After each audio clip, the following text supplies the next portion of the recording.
কখনো খাবারের মান খারাপ, আবার কখনো হিসেবে গরমিল। রাজ্যে মিড ডে মিল নিয়ে উঠছে বিস্তর অভিযোগ। এবার অভিযোগের তীরে খোদ দীপক পাল নামের এক প্রধান শিক্ষক। ক্লাস বন্ধ থাকাকালীন মিড ডে মিলের পোর্টালে উপস্থিত পড়ুয়ারা মিড ডে মিলের টাকা নয় ছয়ের অভিযোগ তুলে ব্লক প্রশাসনের দ্বারস্থ অভিভাবক সহ স্কুলের শিক্ষকদের একাংশ।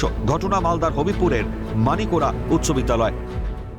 খাওয়া দাওয়া ঠিক দিচ্ছে না, আর কোনো উপস্থিত না থেকে উপস্থিত দেখাচ্ছে স্যার। এইটা হচ্ছে একটা বড় সমস্যা। কে দেখাচ্ছে এটা? Head sir. এটা এইটুকুই বলবো স্যার, হ্যাঁ তদন্ত হোক আর সিস্টেমে চলুক। মিড ডে মিল সংক্রান্ত এবং অভিযোগে আমরা যা করেছি প্রশাসনকে জানিয়েছি। প্রশাসন আশ্বাস দিয়েছে যে তদন্ত হবে এবং আমরা এই জন্য আশ্বাস নিয়ে বসে আছি, আমরা অপেক্ষায় আছি।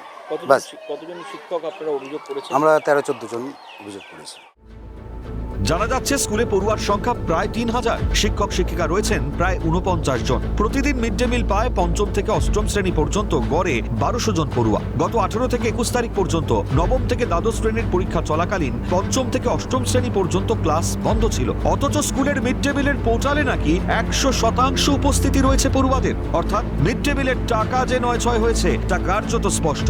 দুর্নীতির সঙ্গে প্রধান শিক্ষক জড়িত বলে অভিযোগ পেয়ে মিড ডে মিলের আধিকারিককে তদন্তের নির্দেশ ভিডিওর। যদিও অভিযোগ অস্বীকার করে প্রধান শিক্ষকের সাফাই, সেই সময় তিনি মেডিকেল লিভে ছিলেন, তাকে বদনাম করার চেষ্টা চলছে। স্কুল বন্ধ থাকাকালীন মিড ডে মিল চলছে, প্লাস আমাদেরকে তো খাওয়াচ্ছে না। ছাত্র তো অনেক, 3000। এবার দেখা গেল যে ছাত্র 3000-এর মধ্যে 800-900-1000 আসলো। এবার এর মধ্যেও কিন্তু সবাই খায় না স্যার, এরকম ভালো পাচ্ছে না ওরা। এইটা তো আমি ধিক্কার জানাই যে এরকম যাতে না হয়, স্যাররা যাতে দুর্নীতি না করে।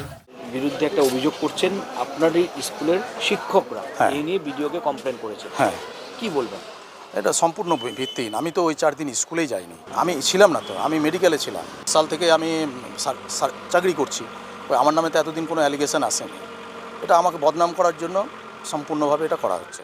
ব্যবস্থাটা কি, একটা কমপ্লেন এসছে। কমপ্লেনটা কি স্যার? পরে যে মিড ডে মিল নিয়ে কিছু অনিয়ম হচ্ছে, মূলত এইটা নিয়ে আমরা সেইটা নিয়ে কী করেছি, আমার যে মিড ডে মিলের ইনচার্জ আছে ওকে ইনকোয়ারির জন্য দিয়ে দেওয়া হয়েছে, এটাই জাস্ট।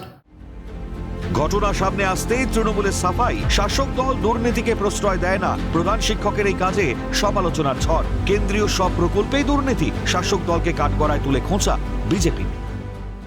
আমাদের সরকার দুর্নীতিকে প্রশ্রয় দেয় না, সে যত বড় মহিরু থাকুক তাকে গ্রেপ্তার করে জেল হাজতে যাবে। কেন্দ্রীয় সরকারের যতটি প্রকল্প আছে, যে প্রকল্পগুলো কেন্দ্রীয় সরকার ব্যাপকভাবে টাকা দেয় রাজ্য সরকারকে চালানোর জন্য, সমস্ত প্রকল্পে দুর্নীতি।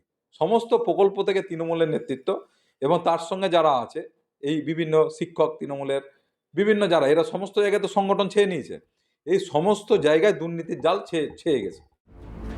প্রধান শিক্ষকের আচরণই যদি এমন হয়, তাহলে কি শেখাবেন ছাত্রছাত্রীদের? মানুষ গড়ার কারিগররাই যদি দুর্নীতির সঙ্গে যুক্ত থাকেন, তাহলে ভবিষ্যৎ প্রজন্মকে সঠিক দিশা দেখাবে কে?